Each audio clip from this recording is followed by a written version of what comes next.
physical interaction must be approved by no less than a 2/3 vote from O5 Command.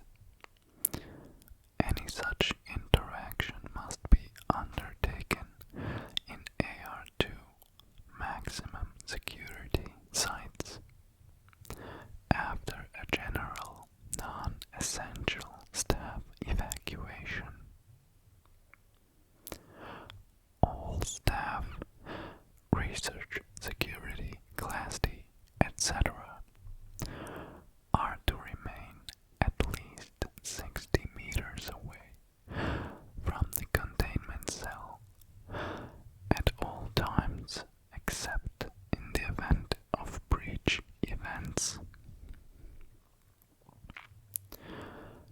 SCP-106 is to be contained in a sealed container comprised of lead-lined steel.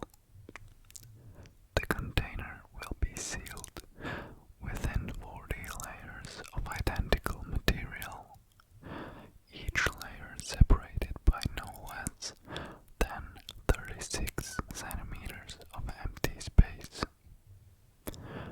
Support struts between layers are to be randomly spaced. Container is to remain suspended no less than 60 centimeters from any surface by ELO2D electromagnetic supports. Secondary containment area is to be comprised of 16 spherical cells, each filled with various fluids and a random assembly of surfaces and supports. Secondary containment is to be fitted with light systems capable of flooding the entire assembly with no less than 80,000 lumens of light instantly, with no direct human involvement. Both containment areas are to remain under 24-hour surveillance. Any corrosion observed on any containment cell surface, staff members, or other site locations within 200 meters of SCP-106 are to be reported to site security immediately. Any objects or personnel lost to SCP-106 are to be deemed missing or killed in action. No recovery attempts are to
and suspended upside down indefinitely.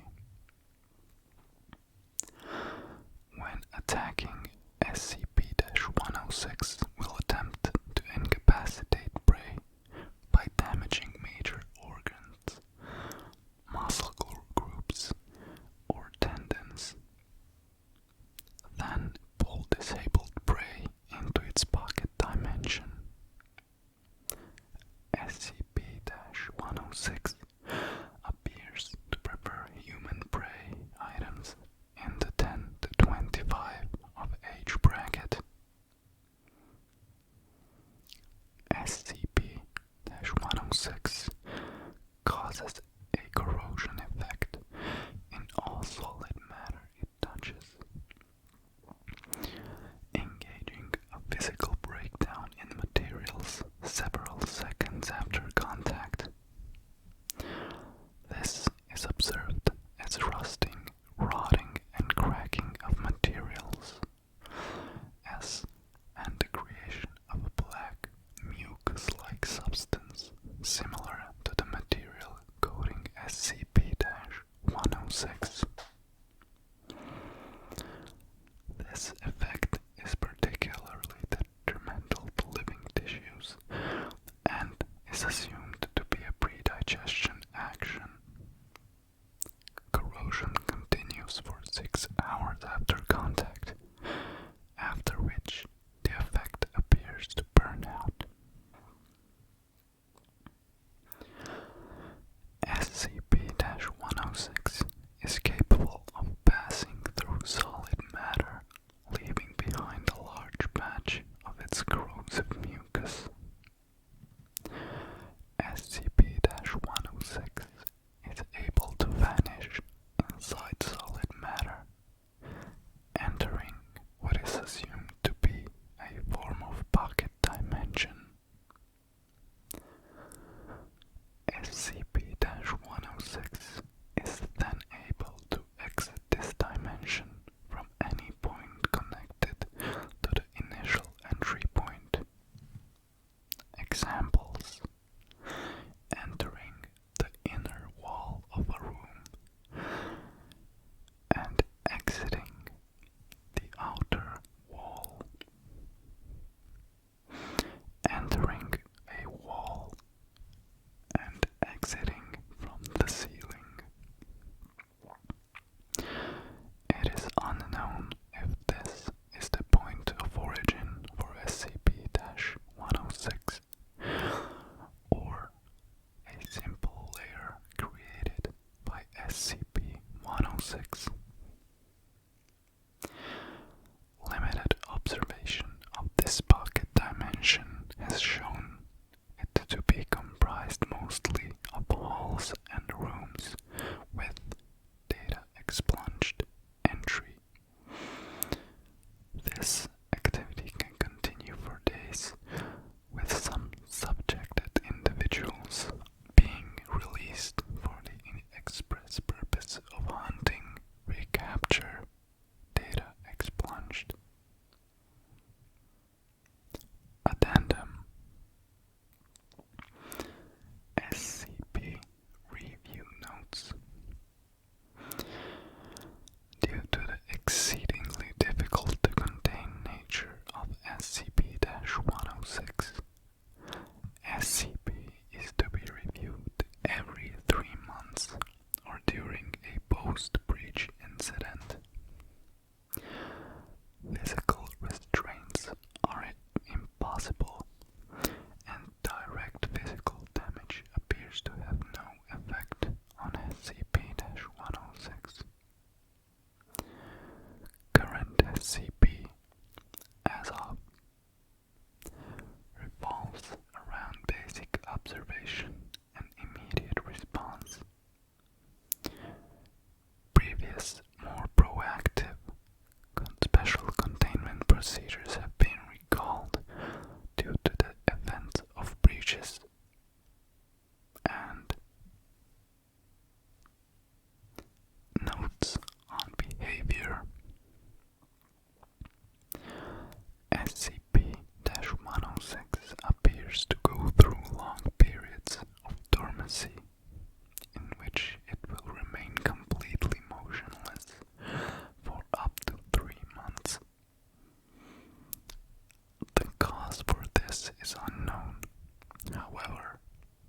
has been shown that this appears to be used as a lulling tactic.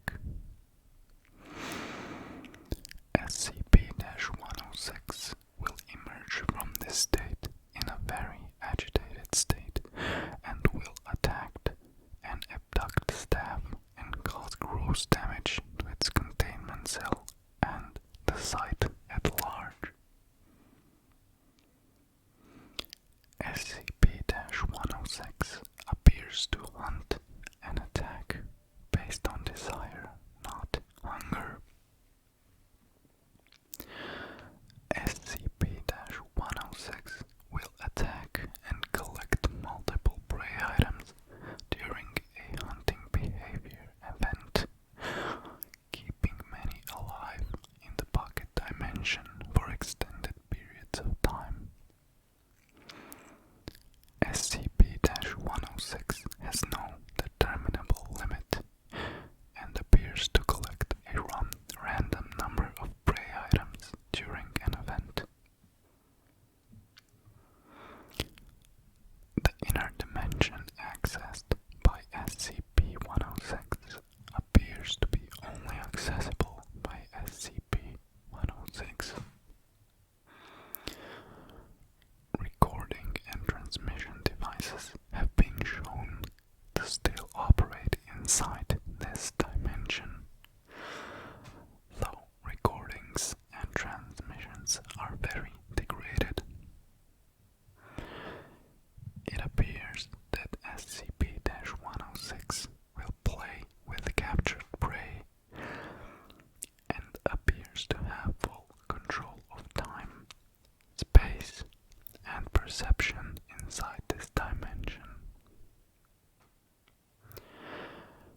Recall protocol. In the event of a breach event by SCP-106, a human within the 10 to 25 years of age bracket will be prepared for recall, with the compromised containment cell being replaced and restored for use.